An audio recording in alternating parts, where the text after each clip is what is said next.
Hello friends, આજે આપણે બનાવીશું એકવાર બનાવી આખું વરસ સ્ટોર કરી શકાય એવી પોચી અને ટેસ્ટી એવી સાબુદાણા બટેટાની વેફર કે પછી તેને સાબુદાણા બટેટાની સકરી પણ કહી શકાય. અને આપણે એકદમ પરફેક્ટ માપથી અને એક ટ્રીક સાથે બનાવીશું એટલે સકરી છે એ પરફેક્ટ એવી બનશે અને ઝટપટ અને સરળ રીતે તમે બનાવીને તૈયાર પણ કરી લેશો. જો તમને મારી રેસીપીઓ ગમતી હોય તો હજુ સુધી ચેનલને સબસ્ક્રાઈબ ન કરી હોય તો સબસ્ક્રાઈબ કરજો અને બાજુમાં આપેલી ઘંટી દબાવજો એટલે નવી નવી રેસીપીઓના નોટિફિકેશન આવે. તો ચાલો બનાવવાનું શરૂ કરીએ. તો તેના માટે મેં મીડિયમ સાઇઝના સાબુદાણા આવે તે 500 ગ્રામ લીધા છે. હવે એક મોટી તપેલી લઈ તેમાં આપણે 2 કપ સાબુદાણા એડ કરીશું. વજનમાં જોવો તો 500 ગ્રામ અને આપણે માપથી જોઈએ તો 2 કપ જેટલા સાબુદાણા લીધા છે. અને જો તમારે સાબુદાણાની વેફર વધારે બનાવી હોય તો થોડું વધારે મોટું વાસણ લેવાનું અને ઘરમાં કોઈ પણ વાટકી રહેલી તેનું માપ લઈ સાબુદાણા એડ કરવાના. એટલે આપણે સાબુદાણા બાફીશું ત્યારે તેનું માપ જરૂરી છે, એટલા માટે આપણે માપ લઈને જ સાબુદાણા પલાળીશું. તો સાબુદાણાને 2 થી 3 પાણીએ ધોઈ પાણી બધું નિતારી હવે તેમાં આપણે પાણી એડ કરીશું. સાબુદાણાની ઉપર 1 ઇંચ રહે તેટલું પાણી એડ કરવાનું. તો હવે જો તમને આ રીતે બતાવું, જોઈ શકો છો તમે આ રીતે 1 ઇંચ જેટલું પાણી ઉપર રહે તેટલું પાણી એડ કરવાનું એટલે સાબુદાણા સારા એવા પલાળી જશે. હવે સાબુદાણાને 1 રાત માટે આપણે રહેવા દઈશું. જો તમારે 4 થી 5 કલાક પલાળવા હોય તો પણ પલાળી શકાય, પણ અહીંયા મેં સાબુદાણા 1 રાત માટે પલાળ્યા હતા એટલે સારા એવા પલાળી પણ ગયા છે. આ રીતે સાબુદાણા તમે છૂટા છૂટા પાડશો એટલે બધા સાબુદાણા છૂટા છૂટા રહેશે અને આ રીતે સારા એવા સોફ્ટ પણ થઈ ગયા છે, તમે જોઈ શકો છો. તો હવે આ સાબુદાણાની સકરીમાં એડ કરવા આપણે જીરું પણ વાટી લઈએ. તો ખાંડણીમાં 1 સ્પૂન જીરું એડ કરી તેને અધકચરું વાટીશું. જો તમારે જીરું ઓછું વધુ એડ કરવું હોય તે પ્રમાણે વાટી લેવાનું. હવે આ રીતે જીરું પણ અધકચરું એવું વટાઈ ગયું છે. સાથે મેં બટેટા પણ બોઇલ કરી લીધા છે. તો આપણે તેને ખમણી લઈશું. અને જો તમે મેશ કરીને બનાવશો તો બટેટાના મોટા ટુકડા રહી જશે અને સકરી બનાવશો ત્યારે તેમાં ફસાઈ જશે. એટલા માટે આપણે આ રીતે ખમણીને લઈશું તો સકરી બનાવવામાં આસાની રહેશે. તો આપણે આ જ રીતે ખમણી લઈશું.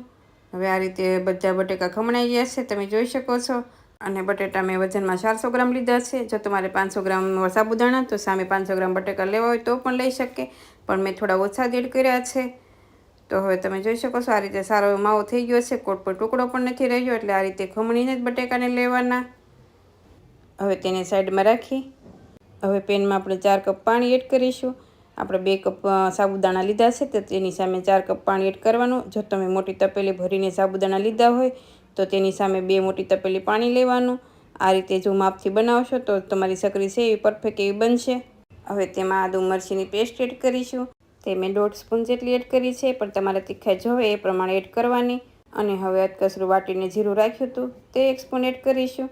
સાથે 1.5 સ્પૂન મીઠું એડ કરીશું. મીઠું પણ તમારે સ્વાદ પ્રમાણે એડ કરવાનું. અને મિશ્રણ બનીને તૈયાર થાય એટલે ટેસ્ટ કરી લેવાનું. જો કંઈ ઓછું વધુ લાગે તો તમે થોડું એડ પણ કરી શકો છો. હવે બધું સારી રીતે મિક્સ કરી પાણીને આપણે સારી રીતે ઉકળવા દઈશું. તો હવે પાણી પણ ઉકળી ગયું છે. તો આપણે તેમાં પલાળેલા સાબુદાણા છે એ ઉકળતા પાણીમાં ઉમેરી દઈશું. અને હવે સાબુદાણાને તમારે મીડિયમ ફ્લેમ રાખી દેવાની છે.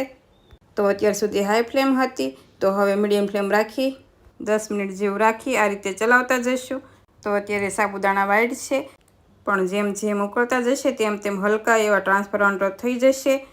તો આ રીતે સાબુદાણાને સ્લો ફ્લેમ પર રાખી 10 મિનિટ જેવું થવા દઈશું. ત્યાં સુધીમાં મિશ્રણ ઘટ પણ થઈ જશે. તો સાબુદાણા એડ કર્યા હતા ત્યારે મેં મીડિયમ ફ્લેમ પર 5 મિનિટ જેવું થવા દીધું હતું. પછી મેં આ રીતે ચલાવતા જઈ 5 મિનિટ સ્લો ફ્લેમ કરી ચલાવ્યું હતું. તો હવે ખીચું ઘટ એવું થઈ ગયું છે અને સાબુદાણાનો કલર પણ બદલાઈ ગયો છે. થોડો પાણી કલર જેવો થઈ જાય એટલે આપણે તેમાં બોઇલ કરીને બટેટા મેં ખમણીને રાખ્યા હતા તે એડ કરીશું. અને બધું સારી રીતે મિક્સ કરી 2 થી 3 મિનિટ જેવું ગેસની ફ્લેમ સ્લો રાખી ચલાવતા જઈશું અને સારી રીતે મિક્સ કરી દઈશું. તો હવે સારી રીતે મિક્સ પણ થઈ ગયું છે. તો હવે ગેસની ફ્લેમ બંધ કરી તેમાં આપણે 1 લીંબુનો રસ એડ કરીશું. લીંબુ એડ કરવાથી આ સકરી છે એકદમ ખાટી મીઠી એવી ટેસ્ટી એવી બને છે. પણ જો તમારે ન એડ કરવું હોય તો તમે સ્કીપ પણ કરી શકો છો. તો હવે બધું સારી રીતે મિક્સ કરી આપણે એક ટ્રીક છે એ જોઈ લઈએ. તો આ રીતે ચમચો મૂકો તો આ રીતે ઊભો રહે એટલે ખીચું તમારું પરફેક્ટ એવું બની ગયું. તો આ રીતે થોડો ઊભો રહે એટલે તેને ઠંડુ થવા મૂકી દઈશું. તો અહીંયા હું પ્લાસ્ટિક વાપરવાની છું એટલે મિશ્રણને થોડું હલકું એવું ઠંડુ થવા દઈશું. અને જો તમારે આ ખીચાના પાપડ બનાવવા હોય તો થોડું નરમ એવું ખીચું રાખવાનું, પણ આપણે આની સકરી બનાવીએ છીએ એટલે આ રીતે થોડું આપણે ઘટ એવું રાખ્યું છે. તો મિશ્રણને હાથેથી આ રીતે અડી શકીએ એવું અને થોડું નોર્મલ એવું જ ગરમ છે. અને થોડું ઘટ એવું પણ થઈ ગયું છે. તો હવે મેં આ રીતે પ્લાસ્ટિકની બેગ લીધી છે. જો તમારે મીઠાની જે જાડી કોથળી આવે તે લેવી હોય તો પણ લઈ શકાય. હવે એમાં 2 થી 3 કળશી જેવું મિશ્રણ એડ કરી દઈએ અને આ રીતે નીચે જેટલી જાડી પાતળી ચકરી બનાવી હોય એ રીતે તમારે કટ કરી લેવાનું. અને તમારે આ રીતે લાંબી વેફર કે સેવ બનાવી હોય તો એ રીતે પછી તમારે સકરી બનાવી હોય તો આ રીતે કટ કરવાનું. તો અહીંયા મેં નીચે પ્લાસ્ટિકની શીટ લીધી છે, પણ જો તમે કાપડની શીટ લેશો તો કાપડ છે એ સાથે સાથે ચીપકીને નીકળી આવે છે. તો તમારે જાડું એવું પ્લાસ્ટિક હોય તેના ઉપર પાડવાની.